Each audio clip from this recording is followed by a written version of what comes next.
Hi friends. So last எபிசோடில் பார்த்தீங்கன்னா நம்ம ஹீரோவை போட்டு தள்ளணும் அப்படின்னு சொல்லிட்டு நம்ம ஜாங்கை அவனோட ஆள் அந்த லேண்ட் புரோக்கர் இருக்கான்ல அவன் மூலமாக நம்ம ஹீரோவை போட்டு தள்ளணும் அப்படின்னு சொல்லி பிளான் போடுறான். ஸோ இதுக்கப்புறம் நடக்க போகிறத நம்ம இந்த எபிசோடில் பார்க்கலாம். அதுக்கு முன்னாடி வீடியோக்கு மறக்காமல் லைக் பண்ணிருங்க, அப்படின்னு இன்ஸ்டாவிலையும் ஃபாலோ பண்ணிக்கோங்க.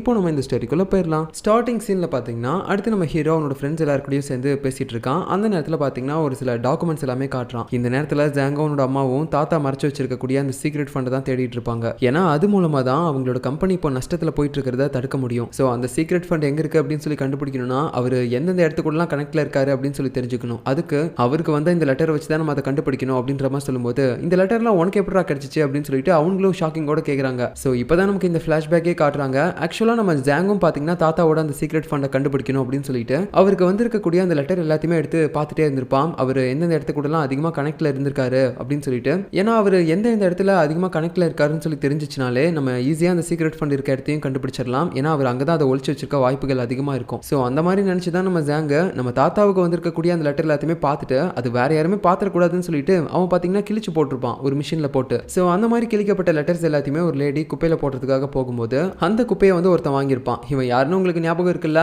இவனோட குழந்தை கூட சீரியஸாக இருக்குது அப்படின்னு சொல்லிட்டு நம்ம ஹீரோயின் வந்துட்டு இவனுக்கு ஒரு வேலையை போட்டு கொடுத்துருப்பான். அவனே தான் இது. ஸோ இவன் பார்த்தீங்கன்னா இப்போ இந்த குப்பை எல்லாத்தையுமே வாங்கிக்கிட்டு நம்ம ஹீரோயினோட செக்ரட்டரி இருக்கால அவகிட்ட போய் கொடுத்துருப்பா. அதுக்கப்புறம் தான் அவளும் அந்த குப்பை எல்லாத்தையுமே ஒரு பாக்ஸில் போட்டு எடுத்துகிட்டு போயிட்டு நம்ம ஹீரோயின்ட்ட கொடுத்துருப்பா. ஸோ நம்ம ஹீரோவும் சேர்ந்துட்டு அந்த கிழிஞ்சு போன லெட்டர் எல்லாத்தையுமே ஒன்னா சேர்த்து அந்த லெட்டர்ல என்ன இருக்கு அப்படின்னு சொல்லி படிக்க ஆரம்பிச்சிருப்பாங்க. ஸோ அது மூலமா நம்ம சேர்மேன் எந்தெந்த இடத்துலலாம் அதிகமாக கனெக்ட்ல இருந்திருக்காரு அப்படின்ற விஷயம் இப்போ இவங்களுக்கும் தெரிய வந்துருச்சு. ஸோ அதனால அந்த சீக்ரெட் ஃபண்டை நம்ம ஜாங்கோ அவனோட அம்மாவும் கண்டுபிடிக்கிறதுக்கு முன்னாடி இவங்க எப்படியாவது சீக்கிரமா கண்டுபிடிக்கணும் அப்படின்னு சொல்லி தான் இந்த மாதிரிலாம் பிளான் போட்டு இதெல்லாம் பண்ணியிருக்காங்க. இந்த பிளான் எல்லாத்தையுமே நம்ம ஹீரோ அவனோட ஃப்ரெண்ட்ஸ் கிட்டையும் சொல்லிட்டு இருக்கான். இந்த சேம் டைம்ல இன்னொரு பக்கம் பார்த்தீங்கன்னா நம்ம ஜாங்கோட அம்மா அப்படியே பெரிய ராணி மாதிரி ஒரு இடத்துல நீட்டா ட்ரெஸ்லாம் பண்ணிட்டு நடந்து போயிட்டு இருக்காங்க. அவளுக்கு பாடி கார்ட்ஸ் வேற எக்கச்சக்கமான பேர் இருக்காங்க. ஸோ நம்ம தாத்தாவோட பணத்தை வச்சு அந்த அளவுக்கு ராணி மாதிரி வாழ்ந்துட்டு இருக்கான். ஸோ இந்த மாதிரி நடந்து போயிட்டு இருக்கும்போது அந்த இடத்துல நம்ம கிரேஸ் இருப்பாளா அவகிட்ட உடனே அம்மா நீ என்னோட டீம்ல இருந்து அவங்க டீமுக்கு போன மாதிரி தெரியுது. இல்ல மேடம் அந்த மாதிரிலாம் இல்லையே, என்னோட சப்போர்ட் எப்பயுமே உங்களுக்கு தான் மேடம், நான் எப்பயுமே உங்களுக்காக தான் வேலை பண்ணுவேன், நான் ஒரு விசுவாசி அப்படின்ற மாதிரி சொல்லிட்டு இவளும் பாத்தீங்கன்னா பயங்கரமா ஆக்டிங்லாம் விட்டுட்டு இருக்கா. அதுக்கப்புறம் பாத்தீங்கன்னா நம்ம சேர்மனையும் போய் பாக்குறா. சார் உங்களுக்கு ஏதாவது நினைவுக்கு வந்துருச்சா, வந்துச்சுன்னா என்கிட்ட சொல்லுங்க அப்படின்ற மாதிரி இவ கேட்டே இருக்கும்போது நம்ம சேர்மனும் அப்படியே ஒரு மாதிரி அந்த பக்கம் இந்த பக்கம் பார்த்துட்டே இருக்காரு. ஏன்னா அவருக்கு இப்போ வரைக்கும் எதுவுமே ஞாபகம் வரல. ஞாபகம் வந்துச்சுன்னா தான் அந்த சீக்ரெட் ஃபண்ட் எங்க இருக்கு அப்படின்னு சொல்லிட்டு அவர் மூலமா கேட்டு தெரிஞ்சுக்க முடியும். அதுக்காக தான் இப்போ அவர் எப்படியாவது சுயநினைவுக்கு கொண்டு வரணும் அப்படின்னு சொல்லி நினைச்சிட்டு இருக்கான். அதுக்கப்புறம் பாத்தீங்கன்னா அவர் அந்த இடத்துல இருக்கக்கூடிய செஸ் போர்டு மாதிரி ஒரு கேம் இருக்கும்ல, இதுக்கு முன்னாடி நம்ம தாத்தா இந்த ஜாங்கோட அம்மா கூட சேர்ந்து விளையாண்டுருப்பாங்க. ஸோ இப்போ அந்த செஸ் போர்டு அவருக்கு பார்க்கும்போது அப்படியே ஒரு மாதிரி பழைய நினைவுலாம் வருது போல. ஏன்னா அதை பார்க்கும்போது அவர் பயப்பட ஆரம்பிக்கிறாரு. இதை தெரிஞ்சுக்கிட்ட உடனே நம்ம ஜாங்கோட அம்மா பாத்தீங்கன்னா அந்த ரூம்ல இருக்கக்கூடிய எல்லாருமே வெளியே போக சொல்லிடுறாங்க. அதுக்கப்புறம் பாத்தீங்கன்னா நம்ம சேர்மன் கிட்ட பயங்கரமா கத்திட்டு இருக்காங்க. சொல்லுடா அந்த சீக்ரெட் ஃபண்ட் எங்க வச்சிருக்க, இப்ப சொல்ல போறியா இல்லையா அப்படின்னு சொல்லிட்டு பயங்கரமா மிரட்டிட்டு இருக்காங்க. அந்த நேரம் பார்த்து அந்த பக்கமா ஒரு ட்ரோன் வேற வர ஆரம்பிக்குது. அதை ஆப்ரேட் பண்றது வேற யாரும் கிடையாது, நம்ம ஆன்டி வந்துட்டு ஒரு போலீஸ்காரனை ஸ்பையா ஏற்பாடு பண்ணிருப்பான்ல அவனே தான். ஸோ இதை வந்து நம்ம ஜாங்கோட அம்மாவும் பாத்துறாங்க. உடனே அந்த பக்கமா இருக்க ஸ்கர்டன் எல்லாம் இழுத்து விட்டுறாங்க. இப்போ அடுத்த சீன்ல பாத்தீங்கன்னா நம்ம ஆன்டியை காட்டுறாங்க. இவங்க அந்த கிராமத்துல அப்படி நடந்து போயிட்டு இருக்கும்போது இவங்களுக்கு அந்த பாட்டியோட பையன் மேல இதுக்கு முன்னாடியே ஒரு கிரஷ் ஏற்பட்டிருக்கும்ல, அவனை வந்து இப்போ மறுபடியும் பாக்குறாங்களா. அதனால அப்படியே அவனோட அழகுல ஒரு மாதிரி மயங்கிட்டு அப்படி கீழே உட்காந்துடுறா. என்ன எனக்கு இவனை பார்க்கும்போதெல்லாம் ஒரு மாதிரி பட்டர்ஃப்ளை ஃபீலிங்காவே இருக்கு, இந்த வயசுல எனக்கு எதுக்காக இந்த மாதிரி ஃபீலிங்லாம் வருது அப்படின்னு சொல்லிட்டு ஒரு மாதிரி புலம்பிட்டே இருக்கும்போது கரெக்டா அவனும் வந்து ஆமா இங்க உட்காந்துட்டு என்ன பண்ணிட்டு இருக்க, நீ இங்க இருந்து என்ன பாத்தியா என்ன, இல்லையே நானும் அந்த மாதிரி பார்க்கல அப்படின்னு சொல்லி சமாளிக்கிறா. அதுக்கப்புறம் பாத்தீங்கன்னா அப்படியே டாபிக்கை மாத்திக்கிட்டு ஆமா இங்க எல்லாருமே வேலைக்கு போக மாட்டீங்களா, வீட்லயே தான் இருப்பீங்களா அப்படின்னு சொல்லும்போது நான் எதுக்காக வேலைக்கு போகணும், என்னோட வீட்லயே எல்லாமே இருக்குது, நான் அது இல்லாம இதை வச்சு சம்பாதிப்பேன் அப்படின்னு சொல்லும்போது அப்படியே அவனோட வீட்டை பாக்குறா. பார்த்தா அவனோட வீட்லயே காய்கறி முட்டை அப்படின்னு சொல்லிட்டு எல்லாமே இருக்கு. அதை இவனுக்கும் பயன்படுத்திக்கிறான், அதே சமயம் இது பிசினஸாவும் வச்சுக்கிறான். ஸோ அதனால தான் வெளியே போய் நான் சம்பாதிக்கணும் அவசியம் இல்லை அப்படின்ற மாதிரி சொல்லிட்டு அவன் கையில கொஞ்சம் ப்ளூபெரிஸ் வச்சிருப்பான். அதையும் இவகிட்ட கொடுத்துட்டு அப்படியே அங்க இருந்து போறான். அதை இவளும் அப்படியே சாப்பிட்டுட்டு ஒரு மாதிரி சிரிச்சுக்கிட்டே போயிட்டு இருக்கா. ஸோ இவளுக்கு அந்த பாட்டியோட பையனை ரொம்பவே பிடிச்சிருக்கு போல. இந்த சேம் டைம்ல நம்ம ஹீரோ பாத்தீங்கன்னா கார்ல வந்துட்டு இருப்பான். அப்ப அவனை ஃபாலோ பண்ணி நம்ம ஜாங் ஏற்பாடு பண்ணான்ல அந்த புரோக்கர், அவனும் அப்படியே கார்ல ஃபாலோ பண்ணி வந்துட்டு இருக்கான். இது எல்லாமே நம்ம ஹீரோவும் பார்த்துட்டு இருப்பானா. அப்போ ஒரு கட்டத்துல இவங்க போலீஸ்காரங்களை கிராஸ் பண்ணி போலான்னு பார்க்கும்போது அந்த கார்காரன் அப்படியே போயிடுறான். ஸோ நம்ம ஹீரோ இந்த இடத்துல கண்டுபிடிச்சிட்டான், நம்மள யாரோ ஒருத்தங்க வாட்ச் பண்றாங்க, யாருன்னு தெரியல அப்படின்னு சொல்லிட்டு. அதுக்கப்புறம் பாத்தீங்கன்னா நைட் ஆகுது. நம்ம ஹீரோயினோட ஃபேமிலி ஹீரோவோட ஃபேமிலி ரெண்டு ஃபேமிலியும் சேர்ந்து அப்படியே ஒரு கடையில் உட்காந்து சாப்பிட்டுட்டு இருப்பாங்க. இந்த கடையில் இவங்களே தான் சமைச்சுக்கணும் கறி எல்லாமே. அப்போ நம்ம ஹீரோயினோட அப்பாவும் அவளோட பிரதர் ஹாங்கும் பார்த்தீங்கன்னா கையில் கரண்டிலாம் வாங்கிக்கிறாங்க, நாங்கள் தான் உங்களுக்கு சமைச்சு கொடுப்போம் அப்படின்னு சொல்லிட்டு. எதுக்காக இந்த மாதிரி நாங்கள் தான் சமைப்போம் அப்படின்னு சொல்லிட்டு அவங்க இந்த மாதிரி கரண்டியை வாங்கிக்கிட்டாங்கன்னா அவங்களோட ஃபேமிலிக்குன்னு இது வரைக்கும் அவங்க ரெஸ்பான்சிபிளாக இருந்ததே கிடையாது. அதனால தான் இப்போ நம்ம கொஞ்சம் அப்படி இருக்கணும் அப்படின்னு சொல்லிட்டு இந்த மாதிரிலாம் பண்ணுறாங்க. அது மட்டும் இல்லாமல் நம்ம ஹீரோயினோட பேரண்ட்ஸ் எல்லாம் பார்த்தீங்கன்னா அவளுக்கு அந்த பிளட் கவுண்ட்டை இன்க்ரீஸ் பண்ணணும் அப்படின்றதுக்காக என்னெல்லாம் சாப்பிடணும் அப்படின்ற விஷயத்தெல்லாம் சொல்கிறாங்க. போடுறாங்க. நம்ம ஹீரோயினுக்கே ஒண்ணுமே புரியல. என்னடா இது, என்ன எவ்வளவு அக்கறையா பாத்துக்கிறாங்க, நான் என்னென்னலாம் சாப்பிடணும், இதெல்லாம் சாப்பிடக்கூடாதுன்ற மாதிரிலாம் சொல்லிட்டு இருக்காங்க. இந்த மாதிரிலாம் இவங்க இதுக்கு முன்னாடி இருந்ததே இல்லையே. பட் இப்படி இருக்கும்போது தான் அவங்க எனக்கு பேரண்ட்ஸ்ன்ற மாதிரியே இருக்குது அப்படின்னு யோசிச்சுட்டு அவளும் கொஞ்சம் ஹாப்பியா இருப்பா. ஸோ இந்த மாதிரியே இவங்க எல்லாருமே நல்லா ஜாலியா பேசிக்கிட்டு சாப்பிட்றாங்க. அதுக்கப்புறம் நைட் ஆகுது. நம்ம ஹீரோயின் பாத்தீங்கன்னா குளிச்சுட்டு அவளோட முடியை ட்ரை பண்ணணும் அப்படின்னு சொல்லிட்டு ஹீரோ கிட்ட வந்து ஹெல்ப் கேட்கறா. ஏன்னா அந்த ஹேர் ட்ரையர் பாத்தீங்கன்னா உடஞ்சிருக்கும்ல, அதனால அதோட ஒயரை ஒரு மாதிரி மடக்கின மாதிரி வச்சு யூஸ் பண்ணாதான் யூஸ் பண்ண முடியும். ஸோ அதனால தான் நம்ம ஹீரோ கிட்ட வந்து ஹெல்ப் கேட்கறா. இவனும் அப்படியே அதை பண்ணிட்டு இருக்கான். அப்போ நம்ம ஹீரோயின் சொல்றான், நான் வேணா இன்னொரு மிஷின் வாங்கவா, நீ அடிக்கடி இந்த பிரச்சனை இருக்குன்னு சொல்லிட்டு என்கிட்ட வந்து கேட்கறல்ல, அதுக்காக தான் அப்படின்னு சொல்லும்போது, இல்ல பரவாயில்ல இருக்கட்டும், நீ பண்றதே எனக்கு பிடிச்சிதான் இருக்கு, அதனால இதுலயே நீ பண்ணு அப்படின்ற மாதிரி சொல்றா. பிகாஸ் அவளுக்கும் இதான் வேணும் போல. நம்ம ஹீரோ வந்துட்டு இவளுக்காக அந்த முடி எல்லாமே உலர்த்துறது. ஸோ அதுக்கப்புறம் பாத்தீங்கன்னா இவங்க ரெண்டு பேரும் கொஞ்ச நேரம் பேசிட்டு இருக்காங்க. நம்ம ஹீரோயின் என்ன சொல்றானா, டே எனக்கு தெரிஞ்சு எனக்குள்ள இருக்கக்கூடிய அந்த நோய் வந்து போக போக சீரியஸ் ஆயிட்டே இருக்குன்னு நினைக்கிறேன்டா. அதனால தான் கொஞ்ச நாளைக்கு முன்னாடி நான் என்னோட மெமரிஸே பயங்கரமா இழந்தேன். அது மட்டும் இல்லாம இப்பெல்லாம் அடிக்கடி அந்த மயக்கம் எனக்கு வந்துட்டே இருக்கு. நான் நிறைய டைம் அந்த கற்பனைக்குள்ள போயிட்டே இருக்கேன். ஸோ இந்த மாதிரி நேரங்கள்ல நான் எப்போ வேணா சாகலாம். அதனால எனக்குள்ள இருக்கக்கூடிய அந்த ஆசை எல்லாத்தையுமே நான் நிறைவேற்றிக்கணும் அப்படின்ற மாதிரிலாம் தோணுது. நான் ஒரு பேராசையோட இருக்கணும்னு தோணுது.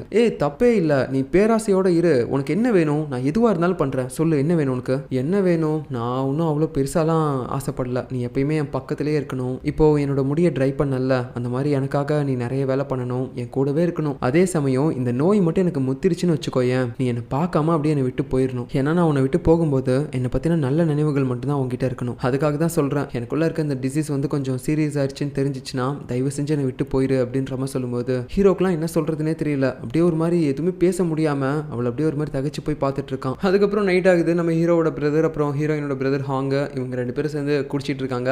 இந்த ஹாங் என்னன்னா அவனோட பொண்டாட்டி போனதை நினச்சி இப்போ வரைக்கும் ஒப்பாரி வச்சுட்டு இருக்கான். அதனால எப்படியாவது அதை விட்டு வெளியே வரணும் அப்படின்னு சொல்லிட்டு இவங்கிட்ட வழி கேட்கும்போது அவனும் நீ பாக்ஸிங் கற்றுக்கோ அப்படின்ற மாதிரி சொல்லும்போது ரெண்டு பேரும் சேர்ந்துட்டு அப்படியே பாக்ஸிங் போட்டுட்டு இருக்காங்க. நம்ம ஹாங்கும் பார்த்தீங்கன்னா மேக்னாவை இழந்த வழி என்னை விட்டு போகணும் அப்படின்னு சொல்லிட்டு லூஸ் மாதிரி பாக்ஸிங் பண்ணிட்டு இருக்கான். ஆனால் அதிகமாக அடிதான் வாங்கிட்டு இருக்கான். இதனால அந்த வழியை விட இந்த வழி தான் இவனுக்கு அதிகமாக இருக்கும் போல. ஸோ இப்படியே நைட்டு முடியுது. இப்போ அடுத்த நாள் காலையில் பார்த்தீங்கன்னா நம்ம ஹீரோயினோட ஃபேமிலி அப்புறம் ஹீரோ இவங்க எல்லாருமே சேர்ந்து உட்காந்து கிரேஸ் கிட்ட பேசிட்டு இருக்காங்க. ஸோ அவள் வந்த உடனே பேரண்ட்ஸ் எல்லாருமே சேர்ந்து அவளை பயங்கரமாக திட்டிட்டு இருக்காங்க. உனக்கு எவ்வளோ தைரியம் இருந்தால் நீ எங்கள் கூடவே இருந்துட்டு இப்படி குளிப்பறிச்சிருப்ப, எங்களவே நீ ஏமாத்திட்டல அப்படின்ற மாதிரிலாம் சொல்லிட்டு இருக்கும்போது அப்படியே எதுவுமே பேசாமல் சைலண்டாகவே இருப்பாளா. நம்ம ஹீரோவும் இதை பார்த்துட்டு சரி ஓகே, இப்போ வந்து அவள் நம்மளோட ஆள் தான், அதனால நம்ம என்ன சொன்னாலும் கேட்பா, நீங்கள் கவலைப்படாதீங்க. இப்போ நம்ம எல்லாருமே சேர்ந்து ஒரு குடோனுக்கு போக போகிறோம். ஏன்னா அந்த குடோனில் தான் நம்ம தாத்தா வந்து அதிகமாக கனெக்டில் இருந்திருக்காரு. ஸோ அதனால அவரோட சீக்ரெட் ஃபண்ட்லாம் இருக்குல்ல, அதை வந்து அங்கே வச்சிருக்க தான் வாய்ப்பு இருக்கு. ஸோ இந்த விஷயம் ஜாங்குக்கும் அவனோட அம்மாவுக்கும் தெரியறதுக்கு முன்னாடி நம்ம எப்படியாவது போய் அந்த பணத்தை எடுக்கணும் அப்படின்ற மாதிரி சொல்லிட்டு இருக்கும்போது நம்ம கிரேஸ் ஒரு விஷயத்த சொல்றா. ஆக்சுவலாக இப்போ வரைக்கும் ஜாங்கோட அம்மாவுக்கு அந்த பணம் இருக்கிற இடம் தெரியாதுன்னு நினைக்கிறேன். ஏன்னா அன்னைக்கு ஒரு நாள் சேர்மேன் கூட இருந்த எல்லாருமே வெளியே அனுப்பிட்டு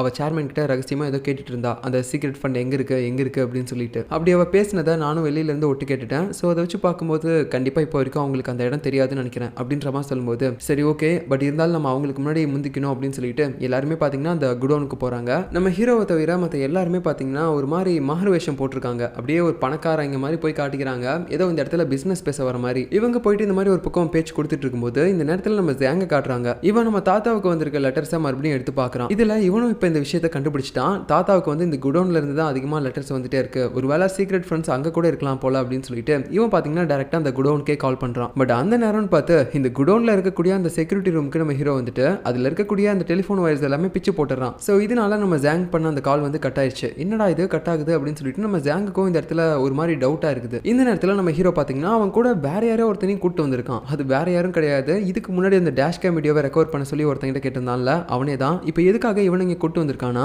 இந்த இடத்துல இருக்கக்கூடிய அந்த சிசிடிவி ஃபுட்டேஜ் எல்லாத்தையுமே காப்பி பண்ணணும் போல. ஸோ அதுக்காக தான் இந்த மாதிரி இவனுங்க வர சொல்லியிருக்காங்க. இந்த நேரத்தில் நம்ம ஹீரோயினும் அவளோட ஃபேமிலியும் அப்படியே சுற்றி முற்றியும் பார்க்குறாங்க, பணம் எங்கேயாவது இருக்குமா அப்படின்னு சொல்லிட்டு. பட் இவங்க தேடின மாதிரி பணம் எங்கேயுமே இல்லை. அதுக்கப்புறம் பார்த்தா நம்ம ஹீரோவை கூப்பிட்டு அவங்ககிட்ட தனியாக பேசிட்டு இருக்கா. எனக்கு தெரிஞ்ச என்னோட தாத்தாவோட சீக்ரெட் ஃபண்ட் இங்கே இருக்க வாய்ப்பு இல்லைன்னு நினைக்கிறேன். ஏன்னா இங்கே முழுக்க டிராயிங்ஸ் மட்டும்தான் இருக்கு, அது கண்டிப்பாக இங்கே இருக்க வாய்ப்பே இல்லை. ஸோ அப்படின்னா அந்த பணம்லாம் எங்கே இருக்கும் அப்படின்னு சொல்லிட்டு இவங்க ஒரு மாதிரி குழப்பத்தோட இருக்காங்க. அது மட்டும் இல்லாமல் இவங்க பிளான் படி இந்த குடோனில் வேலை செய்கிற அந்த ஆளை இவங்க எல்லாருமே ஒரு பிஸ்னஸ் பேசுகிறவங்க மாதிரி போயிட்டு கொஞ்ச நேரம் ஏமாத்திட்டே இருக்கு. அந்த நேரத்துக்குள்ள இந்த இடத்துல இருக்கக்கூடிய அந்த டேட்டாஸ் எல்லாத்தையுமே இவன் மூலமாக நம்ம ஹீரோ கலெக்ட் பண்ணலாம் அப்படின்னு சொல்லி பிளான் போட்டுருந்துருப்பான். பட் இவங்க பிளான் போட்ட மாதிரி நடந்துச்சா என்னன்னு தெரியல. அந்த டேட்டா எல்லாமே கலெக்ட் பண்ணுறதுக்குள்ள நம்ம ஹீரோயினோட ஃபேமிலியை வழி அனுப்பி வைக்கிறான். நம்ம கிரேஸும் அந்த நேரத்தில் சொல்கிறா, நாங்கள் இன்னொரு நாள் வரோம் அப்படின்ற மாதிரி சொல்லிட்டு இவன் அப்படியே உள்ள வரான் அந்த செக்யூரிட்டி ரூமுக்கு. அப்போன்னு பார்த்து கம்ப்யூட்டர் எல்லாமே ஆஃப் ஆயிருக்கு. ஸோ இதை ஆஃப் பண்ணிட்டு அவங்க எல்லாருமே அங்கே இருந்து போயிட்டாங்க. இந்த டேட்டாவை எல்லாமே கலெக்ட் பண்ணாங்களா இல்லையான்னு சொல்லி தெரியல. அதுக்கப்புறம் நைட் ஆயிடுது. ஹீரோவும் ஹீரோயினும் ஒரு இடத்துல நடந்து போயிட்டு இருப்பாங்க. நீ இங்கே இரு, நான் கார் எடுத்துட்டு வந்துடுறேன் அப்படின்னு சொல்லிட்டு ஹீரோவும் பார்த்தீங்கன்னா அங்கிருந்து போகிறான். நம்ம ஹீரோயினும் அப்படியே மலையில் ஒரு ஓரமாக உட்காந்துட்டு இருப்பா. அவளால் சுத்தமாக முடியல போல.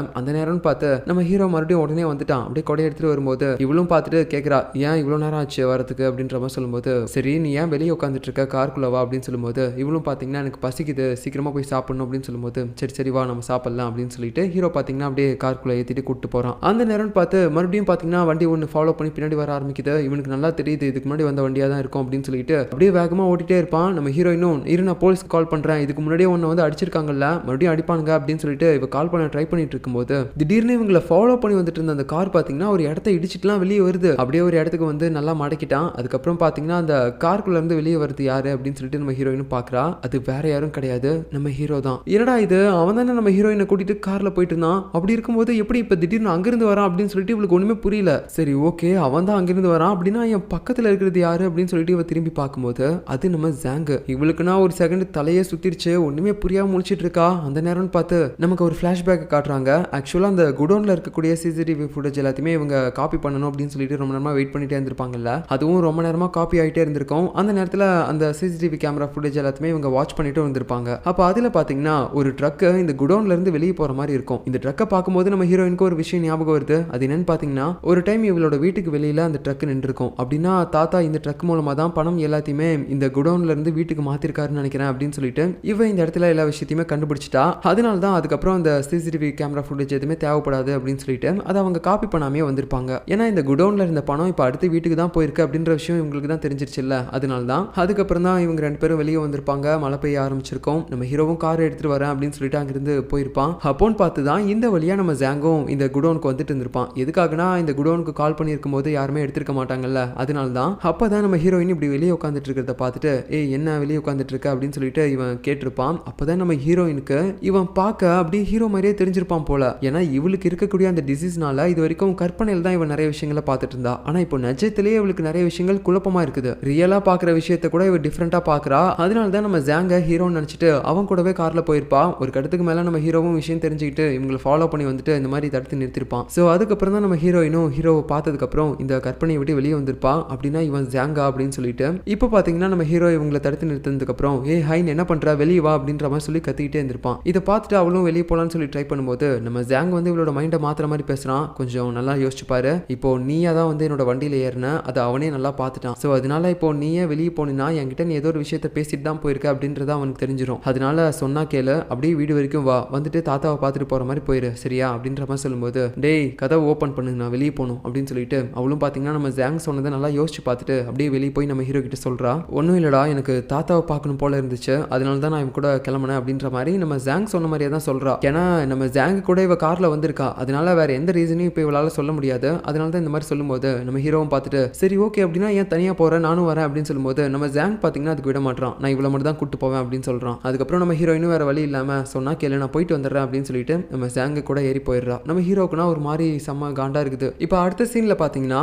நம்ம ஹாங்கோட ஒய்ஃப் இருக்கால அவளை தான் காட்டுறாங்க. ஸோ காலிங் பெல் அடிக்கிறாங்க அப்படின்னு சொல்லிட்டு இவ்வளோ வந்து டோரை ஓப்பன் பண்ணி பார்க்கும்போது அந்த இடத்துல யாரோ ஒருத்தங்க இருக்காங்க. பார்த்துட்டு செமையா ஷாக் ஆயிடுறா. ஸோ அது வேற யாரும் கிடையாது, அந்த குயின்ஸ் கம்பெனிலேயே வேலை பார்க்கக்கூடிய ஒரு ஆள் தான். அது மட்டும் இல்லாம இவளோட எக்ஸ் ஹஸ்பண்ட், அதாவது இப்போ இவளுக்கு ஒரு குழந்தை இருக்குல்ல அதோட உண்மையான அப்பா இவன் தான் போல. ஸோ இவ்வளோ நாளா இவன் எதுக்காக அமைதியா இருந்திருக்கான்னு பாத்தீங்கன்னா பணத்துக்காக தான் இவன் நம்ம ஹாங்க கூட பழகுறா அப்படின்னு சொல்லி தெரிஞ்சுக்கிட்டு அந்த பணம் கிடைக்கணும் அப்படின்னு சொல்லி தான் இவளோட ஒய்ஃபையே வேற ஒருத்தங்க கூட இருக்கிறதுக்காக இவனும் சம்மதிச்சிருக்கான். ரொம்ப நல்ல கணவனா இருக்கான்ல, பரவாயில்லடி நிறைய தான் சம்பாதிச்சிருக்கா அவன் கூட இருந்து அப்படின்ற மாதிரி சொல்லிட்டு இவன் பாட்டுக்கு வந்து பெட்ல படுத்துட்டு இருப்பான். அப்போன்னு பார்த்தா அந்த குழந்தை வேற கத்துமா, ஏய் அந்த கருமத்தை தூக்கிட்டு போ அந்த பக்கம், சும்மா இப்ப பாரு நொய்யு நொயின்னு கத்திட்டே இருக்கு அப்படின்ற மாதிரி சொல்றான். கொஞ்சம் கூட மனசாட்சியே இல்லாத மாதிரி பேசிட்டு இருக்கான். இவனோட ஒய்ஃப்க்கும் சுத்தமா இவனை பிடிக்கவே இல்லை. அப்படியே ஒரு மாதிரி கடுப்புல குழந்தைய எடுத்துட்டு அங்கிருந்து போவா. அதுக்கப்புறம் பாத்தீங்கன்னா நம்ம ஹீரோவோட அப்பா ஹீரோக்கு விடாம கால் பண்ணிட்டே இருக்காரு. என்ன ஹைனும் இவனும் இன்னைக்கு வெளியே போயிருந்தாங்க, இன்னும் வரவே இல்லை, எங்க தான் இருக்காங்க அப்படின்ற மாதிரி சொல்லிட்டு இவங்க விடாம கால் பண்ணிட்டே இருக்கும்போது இவங்களோட ஒய்ஃபும் பார்த்துட்டு எங்க இப்போ உங்களுக்கு என்ன பிரச்சனை, அவங்க வருவாங்க லேட்டா வருவாங்க, இல்லைன்னா அங்கே கூட ஸ்டே பண்ணிட்டு விடுங்க, அவங்க ரெண்டு பேரும் ஒன்னா இருக்கிறது உங்களுக்கு பிடிக்கலையா என்ன அப்படின்ற மாதிரி சொல்லும்போது இவரும் ஓ ஆமா இல்ல அவங்களுக்கு மறுபடியும் ஒருத்தர் பிடிக்க கூட சான்ஸ் இருக்கு, நான் எதுக்காக அதை கெடுக்கணும் அப்படின்னு சொல்லிட்டு காலை கட் பண்ணிடுறாரு. பட் ஆக்சுவலா இப்போ நம்ம ஹீரோவை பாத்தீங்கன்னா யாரோ ஒருத்தன் அடிச்சு அவனோட கார்லயே கட்டி போட்டிருக்கான். அது வேற யாரும் கிடையாது, அந்த புரோக்கர் இருக்கான்ல நம்ம ஜாங் ஏற்பாடு பண்ணால அவனே தான். அப்படியே கண் முழிச்சு பார்த்துட்டு டேய் டேய் என்ன விடுறா என்ன விடு அப்படின்னு சொல்லிட்டு இவன் கத்திட்டே இருக்கும்போது சரி சரி விட்டுறேன், இன்னும் கொஞ்ச நேரம் தான், அவள்தான் கொஞ்ச நேரம் தான், கொஞ்சம் பொறுத்துக்கோ, இந்த மைக்கோசி அவனோட கழுத்துல போட்டு அப்படியே ஒன்னு தண்ணியில தள்ளி விட்டுட்டுன்னா உனக்கு நிம்மதியான சாவு கிடைச்சிடும் அப்படின்ற மாதிரிலாம் சொல்லும்போது டே வேணாண்டா கொஞ்சம் பொறுமையா இருடா நான் சொல்றது கேளுடா அப்படின்னு சொல்லிட்டு நம்ம ஹீரோவும் பாத்தீங்கன்னா கதறிட்டு இருக்கான். இப்போ அப்படியே இந்த சீனை கட் பண்ணிட்டு இன்னொரு பக்கம் பாத்தீங்கன்னா நம்ம ஹீரோயின் வீட்டுக்கு வந்திருக்கான்னு சொல்லிட்டு நம்ம ஜாங்கும் அவன் கிச்சனுக்கு போயிட்டு ஏதேதோ சொல்லிட்டு இருக்கான். நம்ம ஹீரோயினுக்கு பிடிச்ச சாப்பாடு ரெடி பண்ணணுமா, அது மட்டும் இல்லாம இந்த பிளேட்டை சூஸ் பண்ணுங்க, இந்த கிளாஸை சூஸ் பண்ணுங்க அப்படின்னு சொல்லிட்டு நம்ம ஹீரோயினுக்காக எல்லாமே பார்த்து பார்த்து கவனிச்சுக்கிறான். ஸோ இப்படி அவன் எல்லாமே பார்த்து பார்த்து ஏற்பாடு பண்ணிட்டு இருக்கும்போது கரெக்டாக இவனுக்கு அந்த புரோக்கர் கால் பண்றான். சார் நான் அவனோட கதையை முடிச்சிட்டேன், இப்போ எனக்கு ஃப்ளைட் டிக்கெட்டும் பணமும் ரெடி ஆயிடுச்சா அப்படின்னு சொல்லி கேட்கும்போது எல்லாமே ரெடி ஆயிடுச்சு அப்படின்னு சொல்லிட்டு இவன் பார்த்தீங்கன்னா உடனே ஃபோனை கட் பண்ணிட்டு அப்படியே சுவிச் ஆஃபே பண்ணிட்டான். அதுக்கப்புறம் பார்த்தீங்கன்னா நம்ம ஜாங் ஹீரோயின் கூட சேர்ந்து அந்த டின்னர் சாப்பிட ஆரம்பிக்கிறான். அந்த நேரத்தில் நம்ம ஹீரோயின் பார்த்தீங்கன்னா சாப்பிட விருப்பம் இல்லாத மாதிரி தான் உட்காந்துட்டு இருப்பா. இங்க பாரு நான் தாத்தாவை பார்க்கறதுக்காக தான் வந்தேன், அதை விட்டுட்டு எதுக்காக தேவையில்லாம இப்போ சாப்பாடுலாம் இப்படி ரெடி பண்ணி வச்சிருக்கேன், நான் காட்டுறேன் தாத்தாவை, அதுக்கு முன்னாடி சாப்பிடு அப்படின்ற மாதிரி சொல்லிட்டே இருக்கும்போது அவ்வளவு முடியாதுன்ற மாதிரி சொல்லிட்டே இருப்பான். ஒரு கட்டத்தில் நம்ம ஜாங் பார்த்தீங்கன்னா சின்ன வயசுல நம்ம ஹீரோயினை இவங்கிட்ட விட்டுட்டு போயிருப்பால ஒரு செயின், அதை காட்டுறான். இந்த செயின் உனக்கு ஞாபகம் இருக்கா, சின்ன வயசுல நீ ஒரு நாய்க்கு பயந்து ஓடி வந்துட்டு இருக்கும்போது உங்ககிட்ட இருந்து அந்த நாயை காப்பாத்துறதுக்காக நான் தான் அதை அடிச்சேன், அப்போ அந்த இடத்துல தான் இந்த செயினை நீ விட்டுட்டு போன அப்படின்னு சொல்லும்போது இப்பதான் நம்ம ஹீரோயினுக்கு எல்லாமே தெரியுது. ஓ அப்படின்னா நீ தான் எனக்கு என்ன காப்பாத்தினியா, ஆமா அது மட்டும் இல்லாம ஒரு நாள் நீ கடல்ல நீச்சல் அடிக்க முடியாம அப்படியே முழுகிட்டு இருந்த, அந்த நேரத்தில் நான் தான் உன்னை காப்பாத்தினேன் அப்படின்ற மாதிரி சொல்லும்போது எது அந்த நேரத்தில் நீயா என்ன காப்பாத்தின அப்படின்ற மாதிரி சொல்லும்போது இவளுக்கும் அப்பதான் புரியுது, அப்படின்னா அன்னைக்கு என்னோட பிரதர் என்ன காப்பாத்தல, இவன் தான் என்ன காப்பாத்திருக்கான். ஸோ அப்படின்னா என்னோட பிரதர் இறந்து போனதுக்கும் எனக்கும் எந்த சம்மந்தமும் கிடையாது, இல்ல நான் இதுக்கப்புறம் கில்ட்டா இருக்கணும்னு அவசியம் கிடையாது அப்படின்ற மாதிரி இவ யோசிச்சுட்டு இருக்கும்போது இந்த மாதிரி நான் எல்லா நேரத்திலையும் உன்னை எதுக்காக தெரியுமா காப்பாத்தினேன், நீ எப்பயுமே சந்தோஷமா இருக்கிறத நான் பார்க்கணும், அதனால தான் நான் உன்னை எல்லா இடத்துல இருந்தும் காப்பாத்தினேன், ஸோ தயவு செஞ்சு இப்போ சாப்பிட அப்படின்னு சொல்லும்போது அவளும் அதுக்கப்புறம் சாப்பிட ஆரம்பிக்கிறா. இந்த சேம் டைம்ல பாத்தீங்கன்னா நம்ம ஹீரோவோட அம்மா சின்ன வயசுல நம்ம ஹீரோவோட போட்டோஸ்லாம் இருக்குமா அது எல்லாத்தையுமே பார்த்துட்டு இருக்காங்க. அப்போ நம்ம ஹீரோயினோட அம்மாவும் அந்த போட்டோஸ் எல்லாமே உட்காந்து பார்த்துட்டு இருப்பாங்க அவங்க கூடவே சேர்ந்து. அந்த நேரத்தில் ஒரு போட்டோ டிஃப்ரெண்டா இருக்கிறத பாக்குறாங்க. அது என்னன்னு பாத்தீங்கன்னா நம்ம ஹீரோ சின்ன குழந்தையா இருக்கும்போது அவனோட ஸ்கூல்ல பாத்தீங்கன்னா இந்த ஸ்விம்மிங்காக கடலுக்கு கூட்டு போயிருப்பாங்க. அப்போ அவன் கிளாஸ்ல இருக்கக்கூடிய எல்லாரையுமே சேர்த்து ஒரு போட்டோ எடுத்திருப்பாங்க. ஸோ அந்த போட்டோ தான் அங்க இருக்குது. ஸோ அதை காட்டி நம்ம ஹீரோவோட அம்மா என்ன சொல்றாங்கன்னா என்னோட பையன் இந்த இடத்துல ஒரு டைம் ஸ்விம்மிங்காக போயிருக்கும்போது அந்த இடத்துல ஒரு குழந்தை மூழ்கி சாகிற மாதிரி இருந்துச்சு, அப்போ என்னோட பையன் தான் வேகமா போயிட்டு அந்த குழந்தையை காப்பாத்தினா நீச்சல் அடிச்சு அப்படின்ற மாதிரி சொல்லும்போது இவங்களுக்கு ஒரு மாதிரி ஷாக்கா இருக்குது, ஒருவேளை சின்ன வயசுல தன்னோட பொண்ணை காப்பாத்தினது இவங்களோட பையனா தான் இருப்பானோ அப்படின்னு சொல்லிட்டு. ஸோ அப்படி பார்க்கும்போது இந்த இடத்துல நம்ம ஹீரோவோட அம்மா சொன்னது கரெக்டா இருந்துச்சுன்னா சின்ன வயசுல அவ மூழ்கும் போது அவளை காப்பாத்தினது நம்ம ஹீரோவா தான் இருக்கணும். ஆனா இப்போ இந்த பக்கம் நம்ம ஜாங் என்ன சொல்லியிருக்கான், நான் தான் உன்னை காப்பாத்தினேன் அப்படின்ற மாதிரி சொல்லியிருக்கான். ஸோ இவன் சொல்றது உண்மையா இல்ல நம்ம ஹீரோவோட அம்மா சொல்றது உண்மையான்னு சொல்லி நமக்கு கரெக்டா தெரியல. ஸோ அதுக்கப்புறம் பாத்தீங்கன்னா இவங்க ரெண்டு பேரும் சாப்பிட்டுறாங்க. நம்ம ஜாங் பாத்தீங்கன்னா ஹீரோயினை அவளோட தாத்தாவை பார்க்க அனுமதிக்கிறான். இந்த மாதிரி அவ போய் நம்ம தாத்தாவை பார்த்து பேசிட்டு இருக்கா அப்படின்ற விஷயம் நம்ம ஜாங்கோட அம்மாவுக்கு தெரிஞ்ச உடனே அதை தடுக்கலாம்னு சொல்லி வரா, எதுக்காக நீ அவளெல்லாம் பார்க்க விடுற அப்படின்னு சொல்லிட்டு. ஆனா நம்ம ஜாங் பாத்தீங்கன்னா விடுற மாதிரி தெரியல, விடுங்க அவளை பார்க்கட்டும் அப்படின்ற மாதிரி சொல்லிட்டு இருக்கும்போது நம்ம ஹீரோயினும் பேசி முடிச்சுட்டு அப்படியே வெளியே வருவா. அப்போ பாத்தீங்கன்னா நம்ம ஜாங்கோட அம்மா அவளை பயங்கரமா திட்டிட்டு இருக்கா. ஆமா நீ எதுக்காக இங்க வந்த, உன்னோட ஃபேமிலியில இருக்க ஆட்கள் எல்லாருமே சேர்ந்து பண வெறி பிடிச்சி அலைஞ்சிட்டு இருந்தீங்கல்ல, பணம் சேர்க்கணும் பணம் சேர்க்கணும் அப்படின்னு சொல்லிட்டு, அதனால அவர் உங்க எல்லாருமே பார்த்து பயந்தார் தெரியுமா, ஸோ அவர் உங்ககிட்ட இருக்கிறத விட என்கிட்ட இருக்கிறது தான் சேஃப் அப்படின்ற மாதிரி சொல்லிட்டு இருக்கும்போது ஹீரோயினும் பாத்தீங்கன்னா நீங்க தெரிஞ்சோ தெரியாமலோ ஒரு நல்ல காரியம் பண்ணிருக்கீங்க, ஏன்னா அதனால தான் பணம்னு சொல்லி அலைஞ்சிட்டு இருந்த என்னோட ஃபேமிலி ஆட்கள் எல்லாருமே இப்போ கொஞ்சம் பாசத்தால இணைஞ்சிருக்காங்க, அதுக்கு நான் தான் உங்களுக்கு நன்றி சொல்லணும், ரொம்ப தேங்க்ஸ் அப்படின்ற மாதிரி சொல்லிட்டு இவ பாட்டுக்கு போறாளா, என்ன பேசிட்டு போறா லூசு மாதிரி அப்படின்னு சொல்லிட்டு இவங்களும் புரியாம பார்த்துட்டு இருக்காங்க. ஸோ நம்ம ஹீரோயின் பாட்டுக்கு வெளியே போனதுக்கு அப்புறம் ஜாங்கோ அவளை ஃபாலோ பண்ணிட்டு பின்னாடியே வரான். ஆனா அவளை எங்கேயுமே காணோம், எங்கடா போனா அப்படின்னு சொல்லிட்டு அவன் தேடிட்டே இருக்கும்போது இன்னொரு பக்கம் பாத்தீங்கன்னா நம்ம ஹீரோயின் காட்டுக்குள்ள போயிட்டா. அப்படியே அவ அந்த பக்கம் இந்த பக்கம் சுத்திட்டு இருக்கா, இப்போ கனவுக்குள்ள இருக்காளா என்னன்னு தெரியல. அப்படி அவ சுத்தி பார்த்துட்டே இருக்கும்போது அங்க நம்ம ஹீரோவையும் கண்டுபிடிக்கிறா. அவனுக்கு பயங்கரமா அடிபட்டு இருக்கு மூஞ்சலாம். ஸோ வந்து அவன் நம்ம ஹீரோவை பார்த்த உடனே அவளுக்கு மறுபடியும் பயமா இருக்குது, ஐயோ ஒருவேளை இது மறுபடியும் கற்பனையா இருந்துச்சுன்னா இது ஜாங்கா கூட இருக்க சான்ஸ் இருக்குல்ல, பாக்குறதுக்கு அப்படியே ஹீரோ மாதிரி எனக்கு தெரியும் அப்படின்ற மாதிரி யோசிச்சுட்டு டேய் நீ என்வு தானே அப்படின்னு கேட்கும்போது ஆமாடி நான் என்வு தான், என்னடி ஏதோ புதுசா மூணாவது மனுஷன் கிட்ட பேசிட்டு இருக்க மாதிரி பேசுற அப்படின்னு சொல்லி நம்ம ஹீரோ கண்ணத்துல கை வைக்கும் போது தான் இவளுக்கும் தெரியுது அப்பாடி இவன் உண்மையாவே என்வு தான் அப்படின்னு சொல்லிட்டு. இந்த மாதிரி இவங்க ரெண்டு பேரும் ஒன்று சேர்ந்துட்டாங்க அப்படின்ற விஷயம் அங்க இருக்க சிசிடிவி கேமரா மூலமா நம்ம ஜாங்குக்கும் தெரிய வருது. இவன் எப்படா உயிரோட வந்தான், அந்த புரோக்கர் இவனை போட்டு தள்ளனதை தானே சொன்னான், அப்படி இருக்கும்போது எப்படி உயிரோட வந்தான் அப்படின்னு சொல்லி ஜாங்கும் புரியாம முழிச்சிட்டு இருக்கான். ஸோ இதோட இந்த எபிசோட் முடியுது. மறுபடியும் நான் உங்களை அடுத்த எபிசோட்ல பாக்குறேன். தேங்க்யூ.